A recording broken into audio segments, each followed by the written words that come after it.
¿Cómo están? Bienvenidos a Última Mirada. Tenemos hoy día a un científico muy importante en su país, sobre todo. Es un científico, pero miren, es científico nuclear, doctor en biología. Ha estudiado en su país. ¿Y para qué vamos a alargar si es que lo voy a presentar? El nombre probablemente va a decirle casi todo. Se llama Fidel Castro Smirnov. Gracias por estar con nosotros, Fidel, aquí. Él es nieto del ex dirigente, gobernante de Cuba, Fidel Castro, por cierto, y muchas gracias por estar con nosotros acá. ¿Vienes de paso por alguna razón en especial o estás mirando? Muchas gracias, Fernando, por tu presentación y por tu invitación a conversar sobre temas tan interesantes. Te cuento que vengo invitado por la Sociedad Médica Internacional. Yo soy miembro honorario de la Sociedad Médica Internacional de los graduados de la Escuela Latinoamericana de Medicina, que tuvieron lugar su encuentro de egresados número 12 en la ciudad de Valparaíso, los días 29 y 30 de agosto. Y a partir de ahí tuvimos un programa de intercambio científico y académico con universidades y centros de investigación aquí en Chile.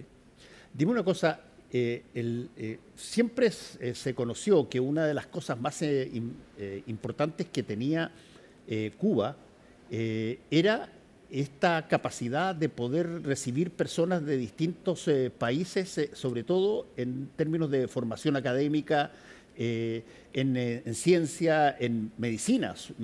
De hecho, hubo varios chilenos y algunos personas bien importantes de Chile que llevaron a sus hijos a tratarse a Cuba en esa época. ¿Qué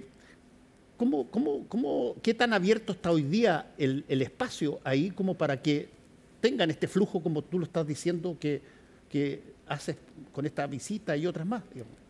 Bueno, hay varias preguntas ahí. Me parece que todo nace de una originalidad del proceso revolucionario cubano y del papel de Fidel a la hora de que sea la ciencia, que tenga la ciencia un papel protagónico en el desarrollo social. O sea, nunca antes en un país subdesarrollado, sin tradición científica, la ciencia, la investigación científica y la práctica científica tuvo un papel tan protagónico en un proceso de transformación social. Eso desde los inicios del proceso revolucionario cubano, desde el año 60, ya Fidel había dicho que el futuro de nuestra patria tenía que ser necesariamente un futuro de hombres de ciencia y un futuro de hombres de pensamiento, porque es precisamente eso lo que estamos sembrando oportunidades a la inteligencia. Y entonces hubo una coherencia a lo largo de los años. Primero se empezó de acuerdo a las prioridades y las urgencias del país en la salud animal, en la sanidad animal, la sanidad vegetal. Se crearon un grupo de centros científicos, el Centro Nacional de Investigaciones Científicas, desde donde salieron los líderes científicos que dirigieron después, años después, el polo científico de centros dedicados a la salud humana. Hay que decir que una de las pasiones de Fidel fue los últimos adelantos de la ciencia aplicados a la salud. Fue cuando él estuvo al tanto de la primera manipulación genética en los años 70 y después se hace una inversión multimillonaria en Cuba en la creación de una red de centros científicos en lo que se llamó el Polo Científico. El más grande de todos es el Centro de Ingeniería Genética y Biotecnología. También se hizo un Centro Nacional de Producción de Animales de Laboratorio, un Instituto Finlay de Vacunas, Centro de Inmunoensayo, Centro Biopreparado, que tenían la capacidad de trabajar juntos, trabajar entre sí, de acuerdo a prioridades de científicas del país y prioridades en cuanto a la salud. De ahí nace... Ahora, ¿qué tanto la situación política, la situación ideológica política de América Latina en esa época,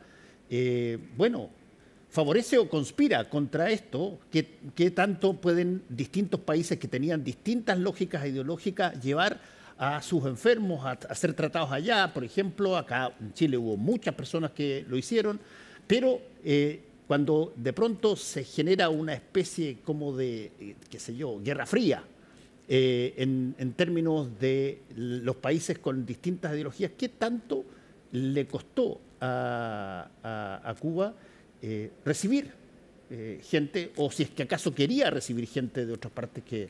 Por eso te daba la explicación previa, o sea, tenemos que llegar a en qué momento Cuba se hace una potencia médica. O sea, fue en primer lugar por un esfuerzo educacional a partir de una visión estratégica del papel de la ciencia, del conocimiento y del pensamiento.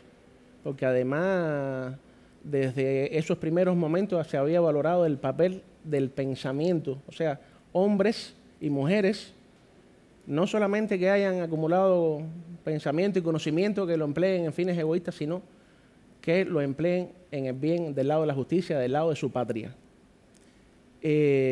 A partir de ahí, la ciencia en Cuba se desarrolla pese a grandes desafíos, grandes amenazas y grandes dificultades.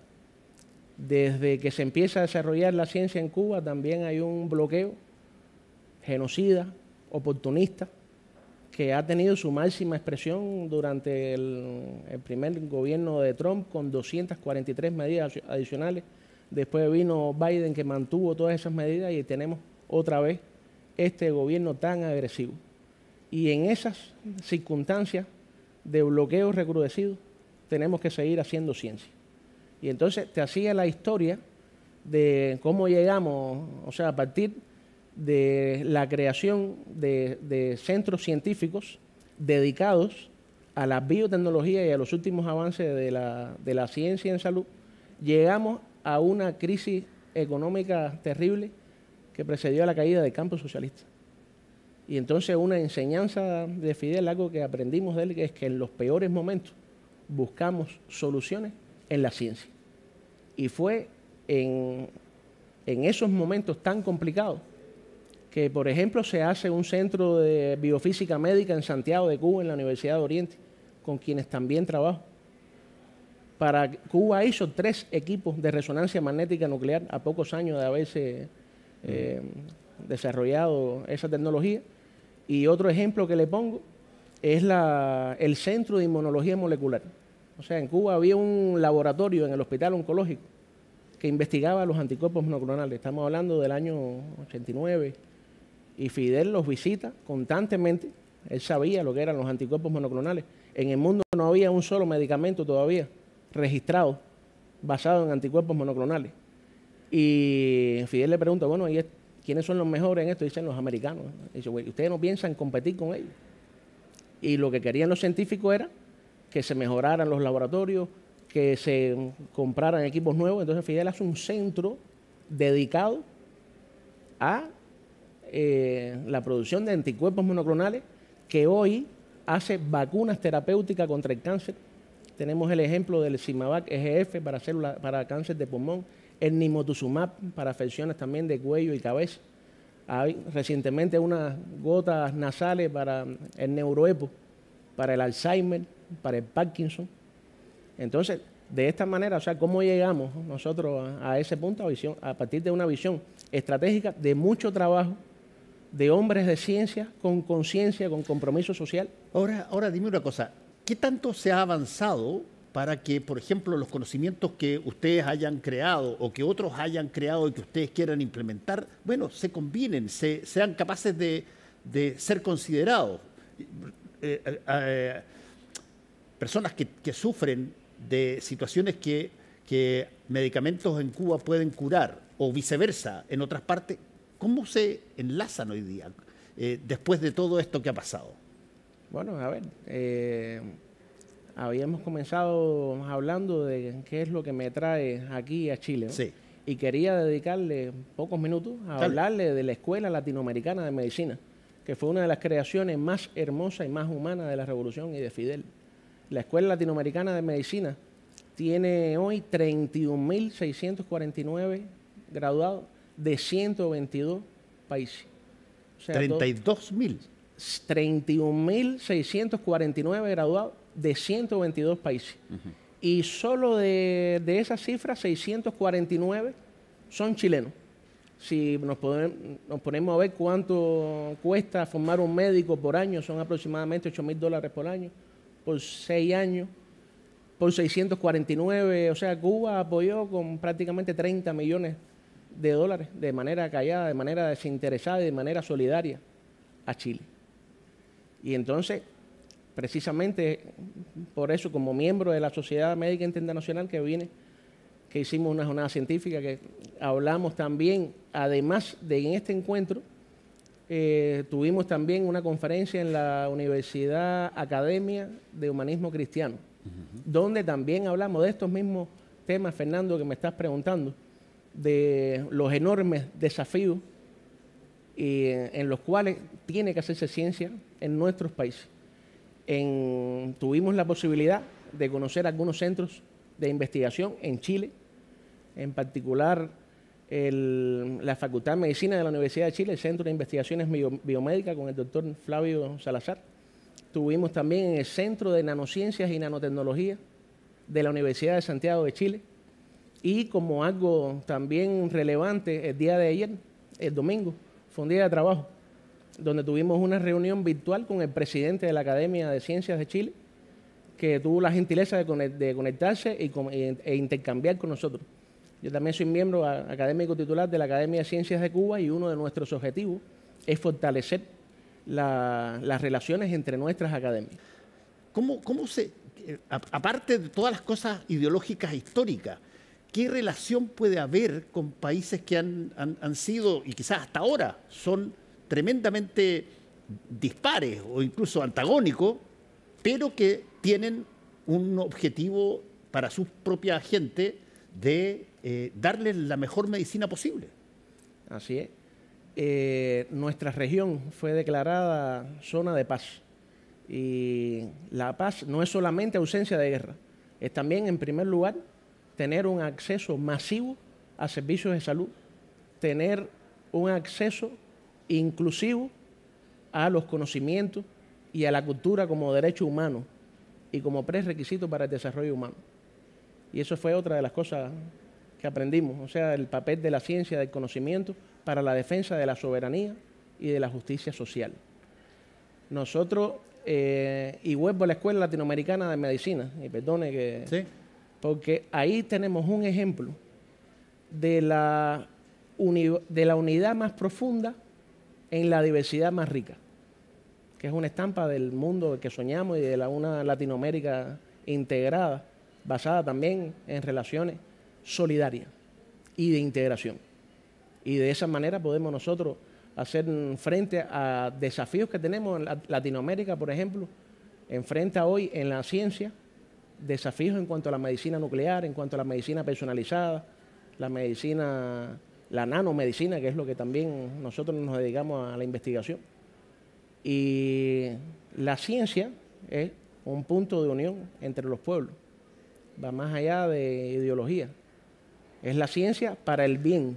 ¿Cómo se materializa eso y cuáles son los ejemplos? Porque estaba viendo tu currículum ayer, sabiendo que te iban a entrevistar, y tú tuviste contacto bien estrecho con personas, facultades, universidades de Estados Unidos, sí, en un momento dado también. Y por lo tanto uno a veces mira todo esto como si fuera una caricatura de estos son los buenos, estos son los malos, nunca jamás se van a juntar. Y tenemos excelentes relaciones con la comunidad científica norteamericana.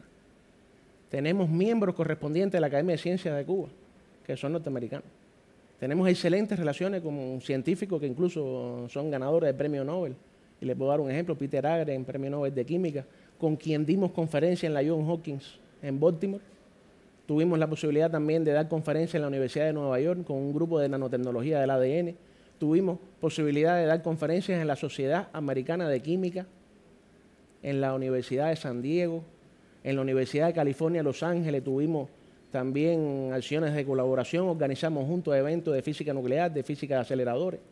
Y sigue habiendo, Fidel, sigue habiendo lo que pasaba hace algunos años, unas décadas. Yo conocí un par de personas que clandestinamente de Estados Unidos pasaban a ser atendidos en Cuba. Hoy día sigue habiendo algo así o ya no se puede hacer viceversa en cualquier lado.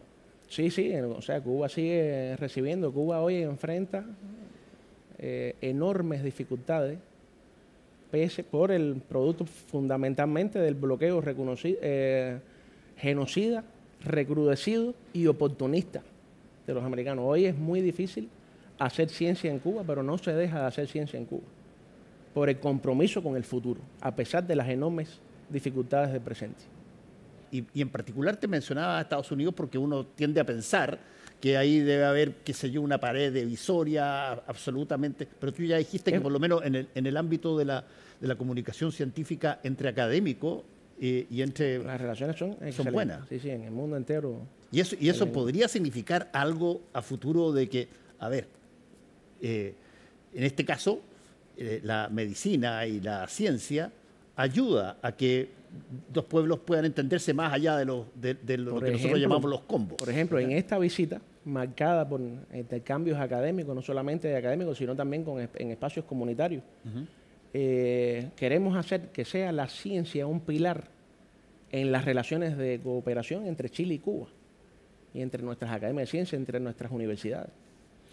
¿Cómo se conversa, cómo se comunican todas estas instancias para saber de que, por ejemplo, hay algo interesante que se puede aprovechar que hace el otro, o te puedo poner el opuesto mezquino, que es decir, mira, nosotros no con determinados países no compartimos nada?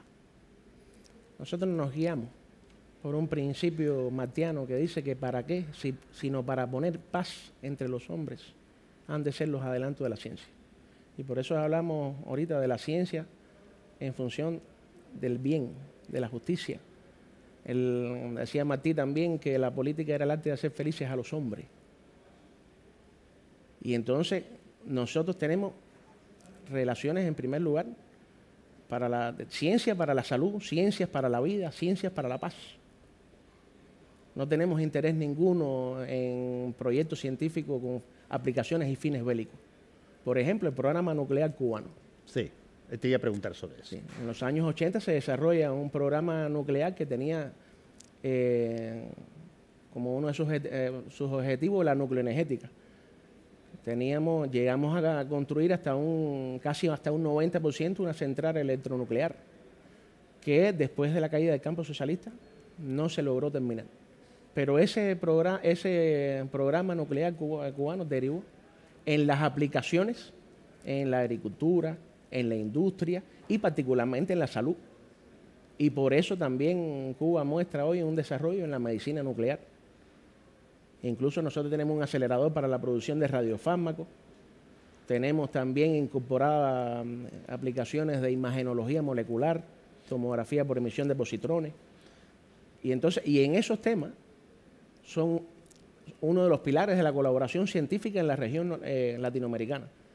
De los últimos avances y además también con la Escuela Latinoamericana de Medicina y la Sociedad Médica Internacional de Graduados, mi papel es apoyarnos en ciencia, en innovación, en los últimos adelantos de la nanomedicina, en medicina nuclear, en terapia de radioligando. También, por ejemplo, le puedo mencionar, en América Latina hay solamente un equipo de protonterapia, de hadronterapia, que va a empezar en Argentina. ¿Qué es eso? Esa es la radioterapia más precisa que hay. Ajá. O sea, la radiación va directamente sobre el tumor y no hay efectos secundarios ni radiaciones en órganos sanos, ni antes ni después. Y eso es particularmente interesante en los niños, cuando hay un tumor al lado de un órgano crítico de médula, pulmón, cerebro, y que hay que garantizarle el tratamiento, controlarle la enfermedad y que tengan una vida por delante, incluso sin complicaciones cardíacas. Por ejemplo, nosotros visitamos en España, hay un centro de protonterapia de Quirónsalud que atiende 200 pacientes por año, de ellos la mitad son niños, pero tenemos la experiencia que en Estados Unidos la mayor parte de los centros de protonterapia, por ejemplo, una de las patologías que atiende es cáncer de próstata, porque las personas de más edad tienen más dinero que los niños. Oye, entonces, pero no quiero dejar de decirle, en Latinoamérica los cálculos más optimistas son de 2.000 a 3.000 casos anuales para tratar con protonterapia. Y hay un solo centro que va a empezar en Argentina. Y entonces Brasil tiene adelantado algunos proyectos, algunas ideas de también comenzar un centro de protonterapia. Te iba a preguntar eso, pero cuando se trata de creaciones que tienen básicamente una raigambre científica muy importante, ¿cómo sabe todo el resto del planeta de que algo así está empezando a surgir y que eventualmente puede solucionarle problemas a todos? Bueno, yo creo que ¿Cómo se comunican ustedes los científicos? Hay algo que yo no quiero dejar de mencionar. Sí. Que Cuba, durante la pandemia, desarrolló 5 candidatos vacunales contra la COVID. Y eso tenía sus antecedentes. Por ejemplo, le puedo mencionar también que en el año 88 había una epidemia de meningitis BC en Cuba. Y se hizo una vacuna cubana contra la meningitis BC, que el corazón de esa vacuna es un proteoliposoma de 50 nanómetros, que se hizo 12 años antes que empezara a hablarse de nanomedicina en el mundo. Y ese proteoliposoma fue el corazón de una de las vacunas, de la Soberana 1. Y entonces Cuba hizo 5 candidatos vacunales, de los cuales llegaron 3 a vacunas. Y además, también, que puede ser que no se conozca en Chile, los avances que tenemos nosotros en productos biotecnológicos, por ejemplo, el Husvinza, que tiene un principio activo que es un péptido de 27 aminoácidos, es un fragmento de una proteína extracelular relacionada con respuesta hiperinflamatoria ante enfermedades autoinmunes, por ejemplo, la artritis reumatoide.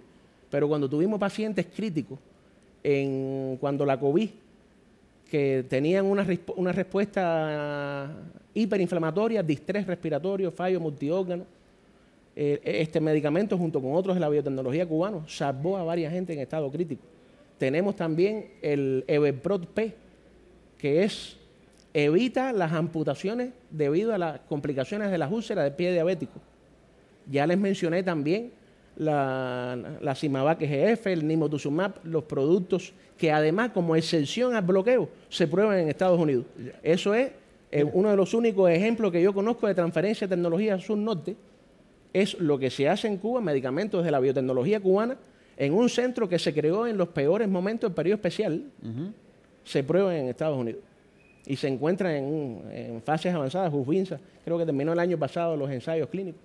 Y un grupo de estos medicamentos se exportan. ¿Y tú percibes o ves, además de si añoras o te gustaría, ves alguna vía por la cual todo esto que estás hablando, más todo lo que pasa en el resto del mundo, pueda ser algo paralelo, no necesariamente idéntico a los choques ideológicos, a las diferencias que hay por motivos políticos, sino que, a ver, si es que, bueno, podemos tener ideas distintas, pero a la hora de proteger a la ciudadanía podemos combinar nuestros conocimientos y generar medicina para todos.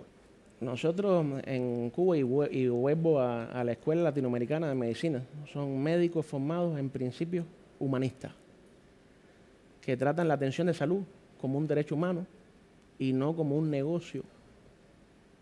Y eso es lo que se aprendió en Cuba, eso es fruto de los valores sembrados por Fidel y por el proceso cubano. Estamos hablando de hechos concretos en base a eso mismo que me preguntaba. Permítame soñar, pidió Fidel cuando creó la Escuela Latinoamericana de Medicina, que hoy es un símbolo de la cooperación, de la colaboración médica cubana, y además es un símbolo en cooperación en temas de ciencia y de salud. Y estamos hablando de hechos y realizaciones concretas para que cada vez más personas puedan tener acceso a estos avances de la ciencia, y no solamente a los avances de la ciencia, sino a una atención médica digna, accesible para todos. Ese ha sido el espíritu de Cuba. Estamos hablando de la ELAM, todos conocen también las brigadas médicas cubanas. Yo creo que la primera colaboración médica de la Revolución Cubana fue en Chile, cuando un terremoto. Y después la primera brigada médica cubana fue en Argelia. Pero entonces tenemos puntos de unión en los objetivos y en las metas. Nuestros pueblos se pueden hoy comunicar más y mejor a través de la ciencia, con nobles objetivos de hacerle llegar los conocimientos, la cultura, la educación y la ciencia a los humildes. recordar aquello con los humildes, por los humildes y para los humildes. Fidel, te quiero agradecer por haber estado con nosotros para explicarnos un poquitito. Nosotros a veces conocemos distintas variantes de Cuba por muchas razones, algunas buenas, otras malas, pero la medicina y la ciencia siempre ha sido algo que ha cruzado las barreras ideológicas y han habido mucha gente aquí que ha ido para allá y desde ese punto de vista me parece muy interesante que se conozca que siguen siendo un país que lidera junto con varios otros lo que es la posibilidad de mejoría a través de la medicina y la ciencia. Muchas gracias por estar. Te agradezco, Fernando, solo decir, no quería dejar de decir cuando me presentabas al principio, yo soy fruto de la educación de mis padres y mis abuelos, a quienes debo no solo la existencia, sino la razón y el sentido de la vida.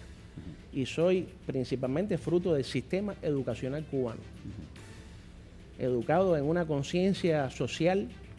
Yo quería terminar con esto, ¿no? O sea, una idea de Fidel es que el hombre que adquiere una conciencia social y sentido del momento histórico, diferente a aquel que es objeto pasivo de fuerzas históricas que no comprende, es un hombre diferente y capaz de grandes proezas, porque solo las metas colosales movilizan el corazón humano. Y con eso quería terminar esta conversación contigo.